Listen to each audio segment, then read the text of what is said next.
장로님들 여러분들 기도가 참 내용이 은혜스럽고 또 길지 않고 은혜스러운 기도를 해주셔서 참 감사합니다. 설교도 길면 안 되죠. 저도 그렇게 하려고 노력하고 있습니다. 여러분, 올 한 해 동안도 매주의 이 강단에서 은혜스러운 말씀이 증거되고 여러분은 그것을 생명의 양식으로 받고 한 해 여러분의 은혜의 생활이 충만하시기를 축원합니다. 아멘. 주전 4세기경에 유럽의 동부 발칸반도에서부터 이 동쪽 지역과 중앙아시아로부터 인도에 이르기까지 그 넓은 지역을 제패하고 정복했던 알렉산더 대왕, 웬만한 분들은 다 아시죠? 알렉산더 대왕이 그 넓은 땅을 정복하고서 그곳을 다스릴 지혜를 얻기 위하여 널리 인재를 구하고 있었습니다. 알렉산더는 디오게네스라는 철학자의 소식을 듣고 그를 찾아갔습니다. 그를 찾아가니까 그는 어느 길거리에 앉아서 쪼그리고 앉아서 있는 아주 괴팍스러워 보이는 그런 모습을 한 노인이었습니다. 디오게네스에게 찾아가서 알렉산더가 부디 나를 자문하는 나의 스승이 되어 주십시오 하고 요청을 하자 디오게네스가 하는 말, 왕께서 내게 조금이라도 혜택을 베푸시고 싶으면은 좀 자리에서 비켜주십시오. 햇볕이 내게 쬐는 걸 좀 막지 말아 주십시오. 이렇게 했다는 유명한 일화가 있습니다. 디오게네스는 밝은 대낮에도 등불을 들고 길을 다녔다고 합니다. 그래서 사람들이 왜 이 밝은 대낮에 등을 들고 다닙니까? 하고 묻자 세상이 너무 어둡기 때문이다. 세상이 너무 어둡기 때문에 이 등을 내가 들지 않고는 길을 찾을 수가 없다. 이렇게 말을 했습니다. 그는 밝은 대낮에도 등불을 켜서 세상을 밝히려고 했지만 과연 그가 세상을 밝혔습니까? 세상을 밝히기는커녕 그가 이루었던 철학의 학파에 대해서 후시대에 견유학파라는 이름을 붙였습니다. 견유학파, 개처럼 이렇게 떠돌아다니는 견유, 자기 기분 내키는 대로 괴팍스럽게 살아가는, 또 세상에 대해서는 조금 조롱과 조소로 삐딱한 눈으로 세상을 보는 그런 철학파들이라 하는 이름이 붙었을 뿐입니다. 그 외에도 많은 학자들이나 사상가들이나 정치가들과 역사가들이 모두 어떠한 자기의 직업을 갖고 있든지 간에 공통적으로 공감한 것은 뭐냐? 세상이 이래서는 안 된다. 오늘 우리 21세기만 보는 게 아니라 지전 5세기, 4세기 벌써 그런 얘기예요. 세상이 너무 어둡다는 데는 공감했습니다. 그래서 이 뜻있는 정치가들이나 사상가들이나 철학자들이 세상을 밝히기 위한 방법은 무엇인가? 세상을 밝히기 위해서는 그들이 대부분 세상을 밝히기 위해서 의견을 모았던 거의 공통적인 것이 교육입니다. 교육을 통하여 지적 무지에서 깨어나는 것, 계몽되어지는 것, 무지몽매한 상태에서 벗어나면은 사람들이 이 세상이 밝아질 것이다 생각을 하고 그 지적인 계몽을 위한 노력을 많이 한 결과 15세기에 그 유명한 르네상스가 일어나게 되죠. 르네상스 이후의 지리상의 발견이라든지 천체에 대한 연구라든지 이런 일들이 나면서 시대가 완전히 중세에서 벗어나는 시대 분위기가 되었고, 그 운동이 이어져서 17세기에 오면은 계몽주의 운동이 일어나면서 사람들의 속에 있는 지식과 지혜의 합리성이 놀라울 정도로 발견이 되고, 그리고 19세기 계몽주의 운동이 이어졌다 19세기쯤 되면은 사람들의 마음속에 이제 우리의 인간의 교육과 학교의 교육과 계몽적인 운동과 지리상의 발견과 과학의 발달, 이걸 통하여 이 세계는 더 좋은 앞으로의 미래의 좋은 세계가 올 것이다 하는 사람들의 마음속에 미래에 대한 낙관론이 새 사람들 마음을 지배하게 됩니다. 그래서 그 시대 사람들에게 제일 많이 나온 단어가 샹그릴라, 유토피아, 이상향. 사람들이 계몽이 되고 많이 배우고 학문이 발전되고 지식이 발달, 철학이 발달되기 때문에 더 좋은 미래가 올 줄로 생각을 했지만, 그들이 이룩한 학문과 과학과 지식이 20세기 초에 일어난 1914년 일어난 제1차 세계대전, 그리고 또 이어지는 제2차 세계대전을 통하여 사람들의 허망한 꿈이 다 깨져버렸습니다. 인간의 지식과 지혜와 과학을 통하여 세상을 밝힐 수가 없다. 다 무너져 벽에 부딪힌 것입니다. 그 이후에 사람들은 그러면 어떻게 하면 이 세상을 밝힐 것인가? 이제는 정상적인 방법이 아니라 그동안 우리가 상식적으로 해오는 방법이 아니라 어떤 다른 방법으로 기존의 가치와 기존의 어떠한 사람들이 가져온 이 사고가 아닌 전혀 새로운 방법으로 세상을 접근하는 운동이 일어나는데, 그것을 포스트 모더니즘, 초현대주의라고 하는 운동으로 일어난, 좀 어려운 얘기를 하게 됩니다. 어쨌든 사람들이 세상을 밝히려고 하는 노력을 많이 기울였는데 결과적으로 어땠느냐? 세상은 전혀 밝아지지 않습니다.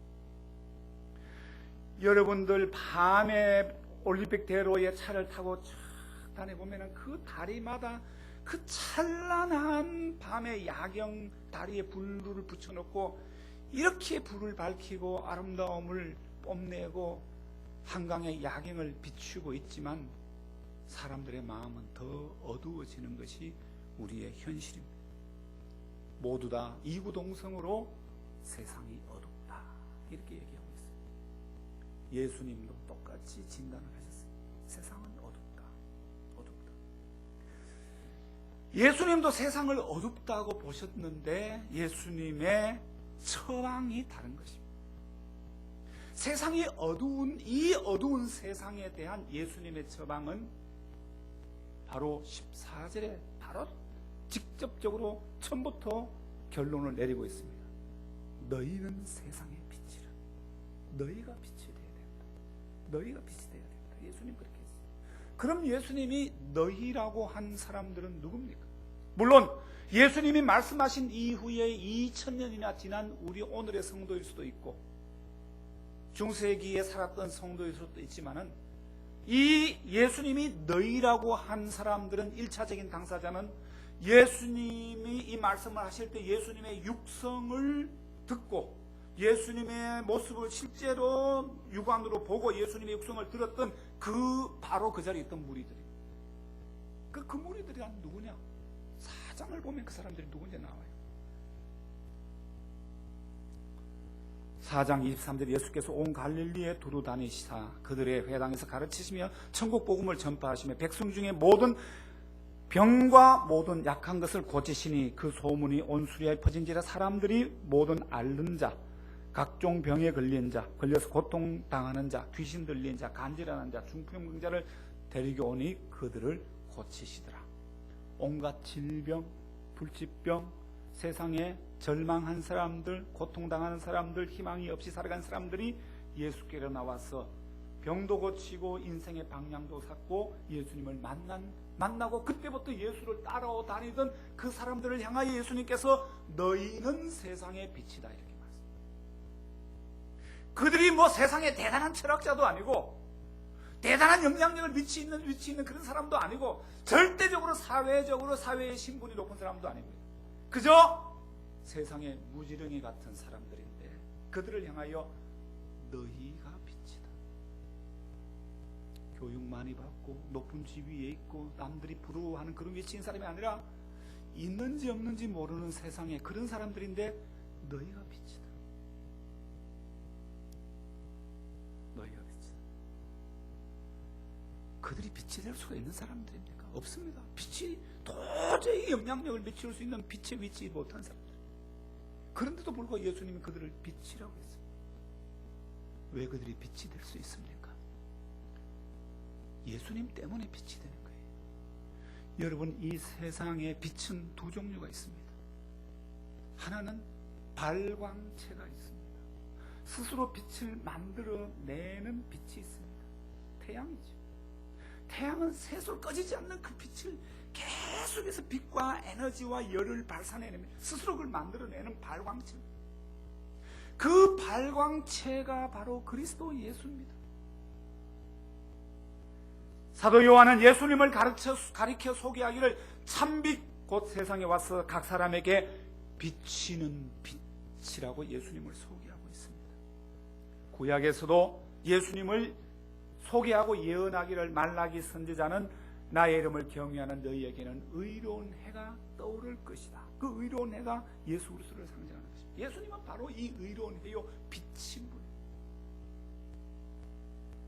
우리는 그런 세상에는 이런 발광체가 있는 반면에 발광체로부터 빛을 받아서 비추는 반사체가 있습니다. 자기 스스로 빛을 만들어내지 못하지만 그 빛의 본체요 본질이요 빛의 근원되는 태양으로부터 빛의 힘을 받아서 자기도 이렇게 빛을 반사해주는 반사체가 있는데 달 같은 행성들 아닙니까? 바로 우리가 그런 존재들. 예수로부터 빛을 받아서 빛을 너희가 세상에 빛이라 할 때는 우리는 빛이 못 되지만 예수님으로 때문에 빛이 된다는 거예요. 우리는 본래 누굽니까? 우리 빛이 아니었습니다. 에베소서 5장 8절에 너희가 전에는 어두움이었으나 전에는 너희가 어두움이었다. 어둠의 자식이었다. 그러나 이제는 빛이라. 왜? 예수님 때문에. 예수님 때문에 너희가 이제는 빛이 되었다. 여러분 한번 생각해 보십시오. 예수님을 따르다는 그 사람들, 예수님을 만난 지 불과 몇 개월 안 됐을 거예요. 그런데 예수님은 그들을 향하여 너희는 이제 빛이다. 예수 믿은 이후에 신분상의 변화뿐 아니라 실제적인 변화를 요구하는 것 예수님 말씀 아닙니까? 그러면은 너희가 빛이라 할 때 굉장히 막연하지요. 빛이 된다는 게 뭘 말합니까? 빛이 된다는 게 굉장히 막연하고 추상적이지 않습니까? 빛이라는 게 어둠을 밝힌다는 기능이 제일 큰 기능이겠죠. 또 좀 막연합니다. 이 막연한 우리의 어두운 장막을 말끔하게 걷어주는 구절이 16절에 나옵니다. 16절 빛이 된다는 게 뭘 말하는지 한번 보겠습니다. 16절 우리 함께 읽도록 하겠습니다. 시작. 이같이 너희 빛이 사람에게 비치게 하여 그들로 너희 착한 행실을 보고 하늘에 계신 너희 아버지께 영광을 돌리게 하라. 너희 착한 행실, 예수 그리스도를 믿는 사람의 착한 행실이 빛입니다. 예수 믿는 사람이 착하고 선하고 양심적이고 정직하게 살아가는 것, 그것이 빛이 되는 거예요. 그게 빛이 딴 거 없습니다. 그런데 여기서 착한 행실이라고 하는데 세상은 착한 거를 별로 안 좋아합니다.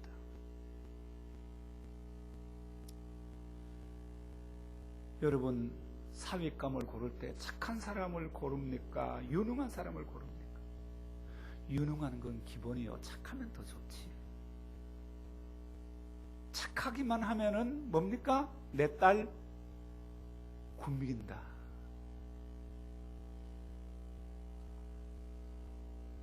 말은 착한 사람 좋다 그러지만 실제로는 유능한 사람을 찾습니다. 착한 사람 가족 굶긴다 하면서 유능한 사람을 찾습니다. 여러분, 우리 사회는 모두 다 유능해지려고 혈안이 되어 있습니다. 내 아이가 뱃속에 있을 때부터 영어를 아기 가진 엄마들이 가슴에 붙여놓고 배를 쏙 내밀고 영어를 들려줘요.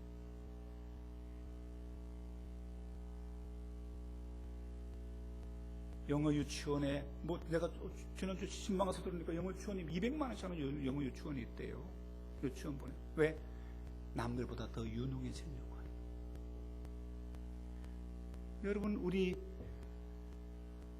유치원, 초등학교, 중등학교, 대학교의 교육의 목표가 뭡니까? 대한민국 교육의 교육 헌장도 있고 목표도 있지만 그거 다 웃기는 얘기입니다. 결국 뭡니까? 유능한 사람 만들기 위한 교육입니다. 1등 만들기 위한 교육입니다.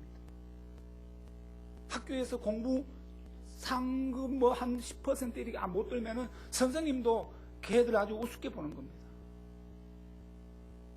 유능하지 않으면 사회가, 학교 교육도 유능한 사람 만드는 목적이지 착한 사람 만드는 데 목적 없어요. 바른 인성을 가진 착한 양심적이고 정직하고 남을 돕고 협력적인 사람 만드는 데는 제가 너무 매도합니까? 부모들도 그 관심이 없잖아요.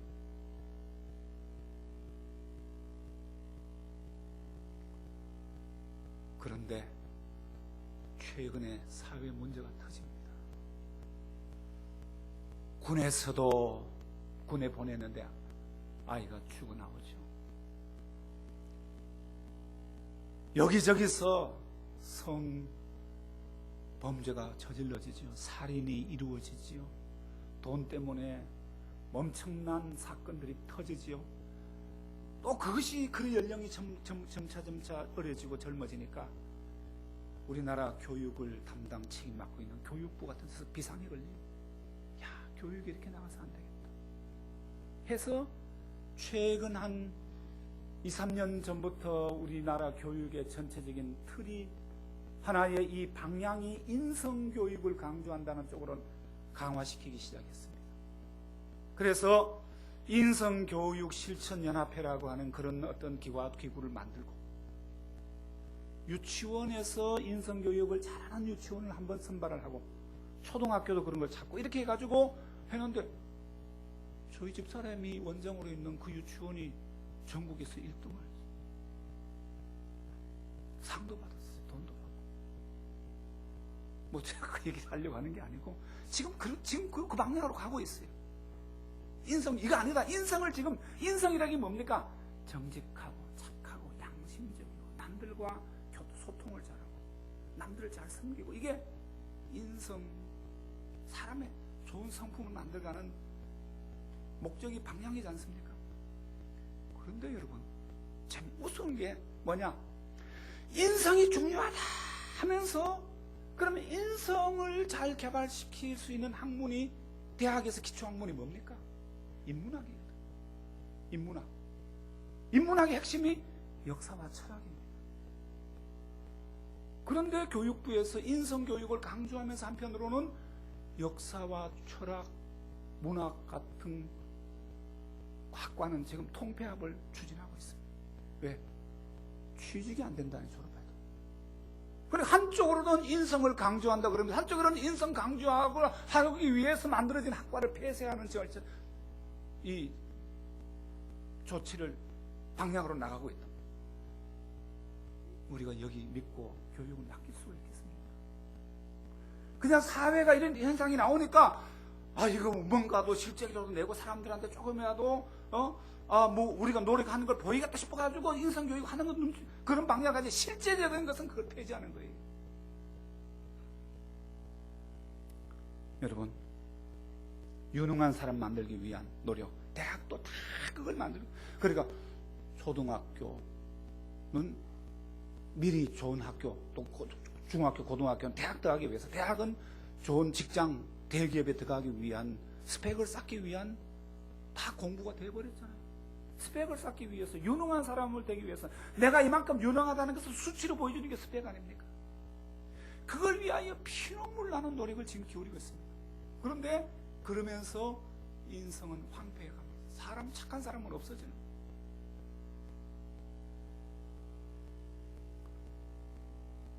여러분, 이게 교육의 실체요. 우리 사회가 요구하는 게 다 그겁니다. 교회는 어떻습니까? 교회에서 참 정직하고 바르고 진실한 사람 보다가도 교회도 세상의 영향을 받아가지고, 야, 누가 학교에서 1등 했대. 그러면 교회를 높이려고. 제가 고등부를 지도했던 아주 오랜 옛날 얘기죠. 고등부 전도사로 있던 그때 제가 그 교회에 고등부 학생 하나가 전국 대학을 그때는 수능이라 그래. 요즘 수능 그런지 그때는 뭐라 그랬어요. 그걸 전국에 있었는데 인문계통해서 차석을 했어요. 차석. 그러니까 교회가 되기 아주 그 담임 목사님이 기분이 좋으셔가지고 교회에 2부 예배 이렇게 나와서 축표 세우고 그랬는데, 그로부터 걔가 교회를 안 나옵니다. 왜? 자기는 그 학교를 공부를 하려고 예배도 많이 빠져먹고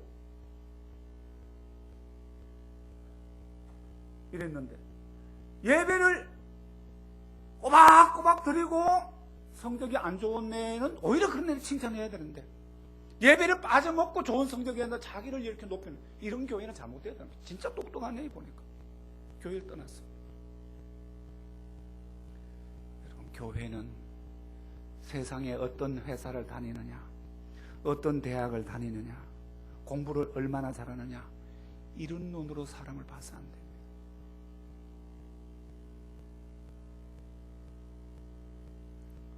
제가 부목사 시대에 어느 교회에 섬기고 있는데, 제가 군에서 만난 어떤 형제가 찾아왔어요. 저보다 나이가 1살인가 2살 어린 사람인데, 제가 이제 신학생인 거 알고 목사로 섬기는 거 알고 찾아왔어요. 보니까 이 사람이 신학생이 돼 있더라고요. 신학생, 늦음하게 신학을 공부해가지고 신학생이 됐는데 먹고 살 길이 없어가지고 고물상에서 낮에는 일하고 밤에 야간 신학교를 다니는데, 세상적인 말로 외모나 이런 게 그럴듯하고 번듯하지를 못해요. 천성도 그렇게 생겼는데다가 하는 일도 고물을 하는 일하고 하고, 그저 야간 신학교를 다니니까 사람들에게 흠모할 부분이 별로 없는 사람. 어디 가서 교육 전도사로 좀 실습을 받고 싶은데 써주는 데가 아무데도 없는 거예요. 저를 찾아왔어요. 목사님 교회에 좀 나가고 싶은데요. 제가 그랬어요. 형제님이 우리 교회 오셔도 사역을 맡길 만한, 내가 맡길 수도 없지만 좀 자리는 없는 것 같다. 그러니까 아무런 부담 갖지 말고 걱정하지 말고 그냥 교회만 무조건 가겠습니다. 그리고 오는 걸 어떻게 막습니까? 왔습니다. 우리 교회에 딱 왔습니다. 오는 날부터 이분이 빗자루를 들고 교회 구석구석 청소를 하는 거예요. 화장실 청소를 다 다니며 하는 거예요. 몸이 불편한 분들 있으면 그분들을 그냥 모시고 교회에 들어오는 거예요. 굳은 일을 다 맡아서 하는 거예요. 한 달 정도 지났어요. 어떤 장로님이 당회실로 저를 불렀어요. 그리고 장로님들 하고 한 12, 13분이 쭉 앉아 계시는데, 오 목사님 잠깐 좀 교회 좀 당회실로 오십시오. 어떤 장로는 하는 말이에요. 목사님, 어디서 정신이 이상한 사람 한 분을 데리고 오셨네요.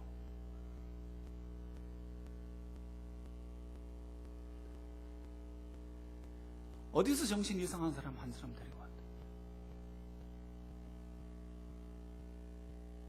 정신이 이상한지 아닌지는 앞으로 두고 보십시오. 그분이 그리고 평신도로 등록을 했습니다. 제가 지도하는 청년부에 그저 청년부 형제들과 똑같이 성경을 배웠습니다.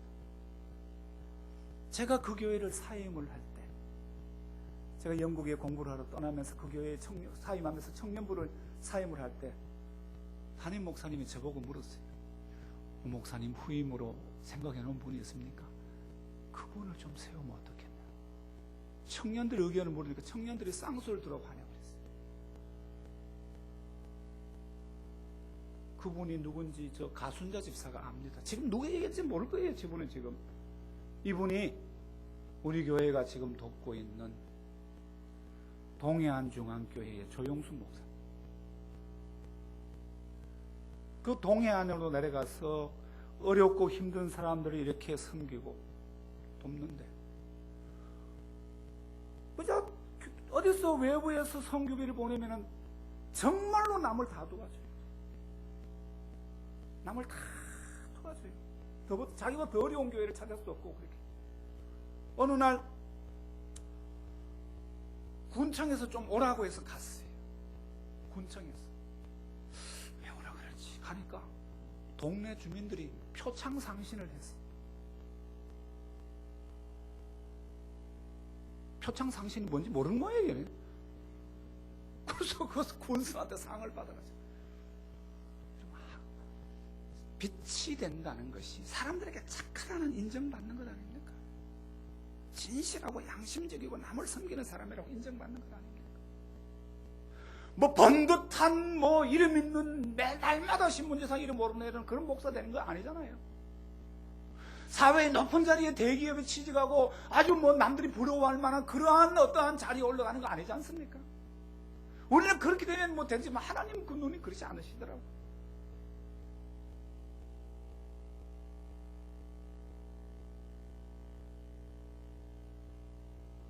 우리 한국교회에 크게 잘못된 것 중에 하나가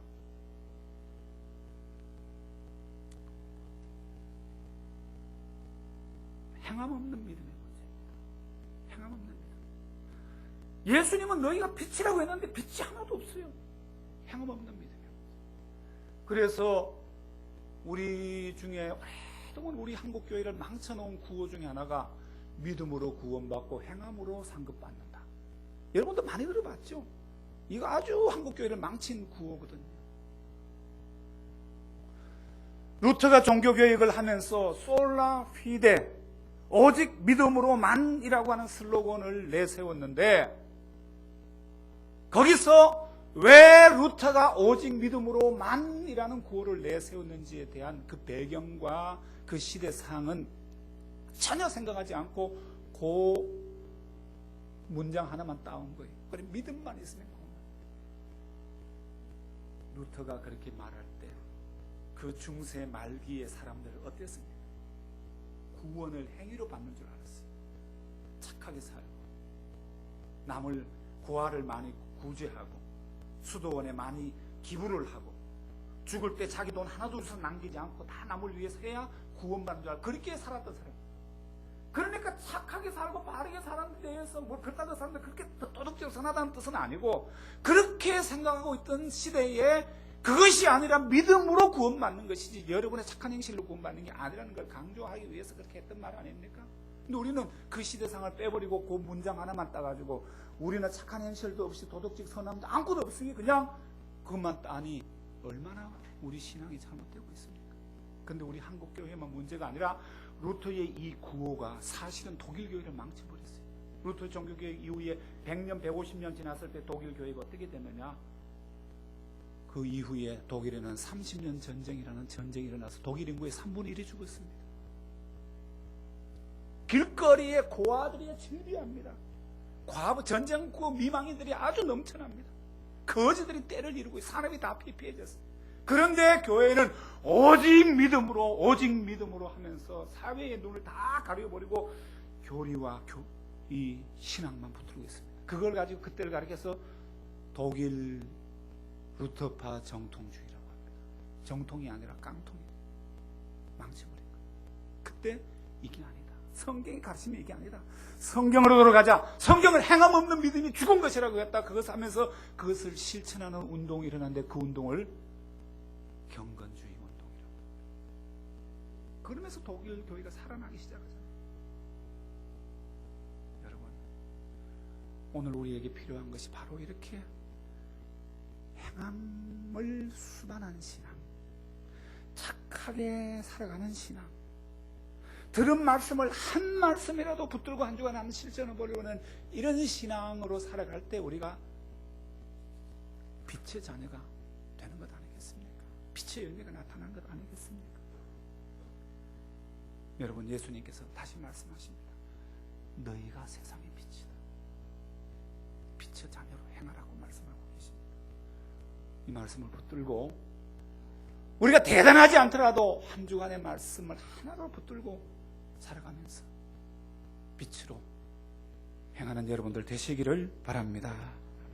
하나님 우리 아버지, 오늘 아침도 저희들을 부르셔서 빛의 자녀로 신분을 확인시켜 주시고 참으로 빛의 열매를 맺도록 권하시는 주님의 말씀을 듣고 그대로 살 수 있도록 힘을 다하여 주옵소서.